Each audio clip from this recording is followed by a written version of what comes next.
আসসালামু আলাইকুম, welcome back to Sathi blog চ্যানেলে তোমাদের সবাইকে স্বাগত। আজকে আরও একটা ভিডিও নিয়ে তোমাদের সাথে চলে আসলাম। তো বোন আজকে কতদিন আমাদের বাড়িতে হয়েছে এসেছে, তো আজকে বোন বাড়ি যাবে আর প্রায় রেডি হয়ে ঘর থেকে বেরিয়ে গেল। আর এই তো আমিও ক্যামেরা নিয়ে ব্যাগ কাঁধে নিয়ে বেরিয়ে গেলাম। বোন বললো আমাকে, দাম বললাম না আমি পারবো, ব্যাগটা খুবই ওজন ছিল কারণ এতদিন থেকেছে আর শীতের সিজন এখন, তো অনেকগুলো কাপড় নিয়ে আসতে হয়েছে সে কারণে। তো আমরা বাড়ি থেকে বের হয়ে গেলাম। তো আমার পাশে আমার মা আর আমার বোন চলে আসলো আর আমি সামনের দিকে হাঁটতে লাগলাম। প্রায় আমাদের বাড়ি পার হয়ে আসলাম। তা এখন আমার মা আর আমার বোন সামনের দিকে হাঁটছে, আমি ওদের পিছে আসছি। তো বোন চলে যাবে, খুবই কষ্ট লাগছে কারণ এতদিন ছিল বোন। বাড়িটা খুবই গরম ছিল, এখন ঠান্ডা হয়ে যাবে। ওরা চলে গেলে খুবই একা হয়ে যাব আমরা। আর আমার বোনের হাজব্যান্ডও বিদেশ আছে, বেশি দিন হয়নি যে ওর হাজব্যান্ড বিদেশ গেছে, প্রায় 3 মাস হয়েছে। আর আমার হাজব্যান্ড তো বিদেশে বিগত 4 বছর ধরে, তো সেই কারণে আমি আমার বাবার বাড়িতে বেশি থাকি।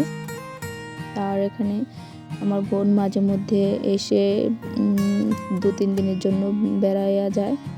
আর এই তো আমার দিন এভাবেই কাটে। তো প্রায় অনেকটাই বাজারের কাছাকাছি চলে আসলাম।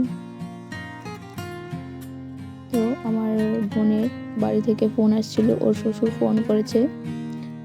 ওর যে মোরগগুলা পালে সে মোরগগুলা মারা গেছে, 3-4টা মোরগ মারা গেছে। তো ওর খুবই কষ্ট হলো আর বললো আমি এখনই বাড়ি চলে যাব, কারণ আমি যদি এখানে বেশি দিন থাকি তো ওইদিকে আমার সব কিছু নষ্ট হয়ে যেতে পারে। তো সেই জন্য আর থাকবো না, মাকে বলে তো বললো আর কি। তারপরে ওর দেরি হয়ে তো চলে যাবে, সেই জন্য আমরা এখন আগিয়ে দিলাম। আর এই তো প্রায় বাজার কাছাকাছি চলে এসেছি। আর আমাদের বাসায় থেকে কিন্তু আমাদের যে বাজারটা খুবই কাছে। তো এই কষ্টটা নিয়ে বোন বাড়ি চলে গেল আজকে। তা আমি এখানে আমাদের বাজারে এখানে তো গাড়ি আসে টাইমে, কিন্তু এখানে অটো পাওয়া যায়।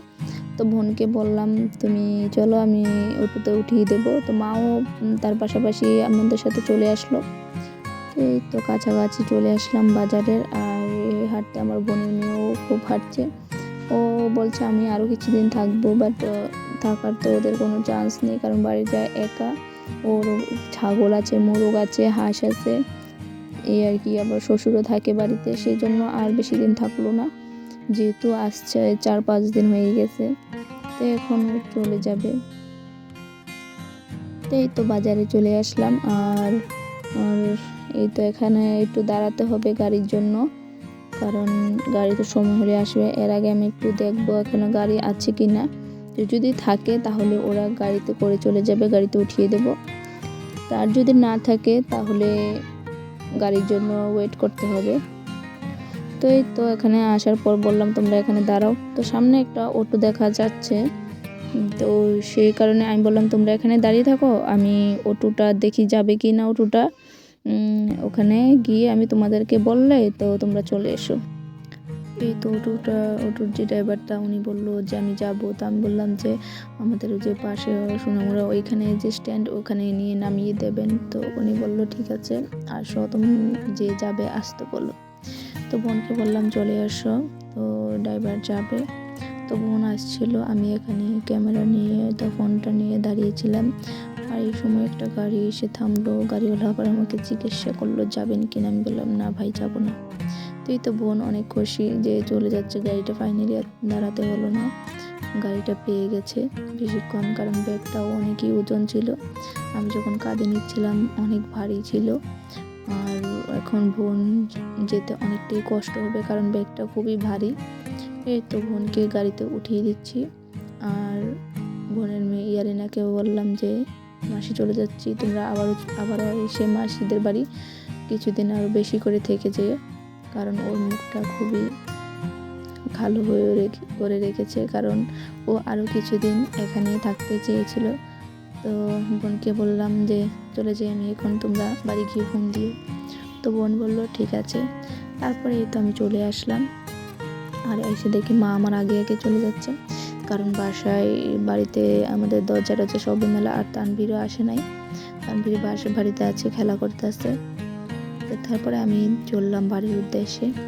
তো তোমরা বলবে অবশ্যই যে আমার ভিডিওগুলা তোমাদের কেমন লাগে, আর যদি এরকম ভালো ভালো ভিডিও পেতে চাও অবশ্যই আমার চ্যানেলটিকে কমেন্ট করে যাবে। আর আমার পাশে তোমরা এইভাবেই থেকো, যাতে আমি তোমাদের সাপোর্টে আরও সামনের দিকে যেতে পারি।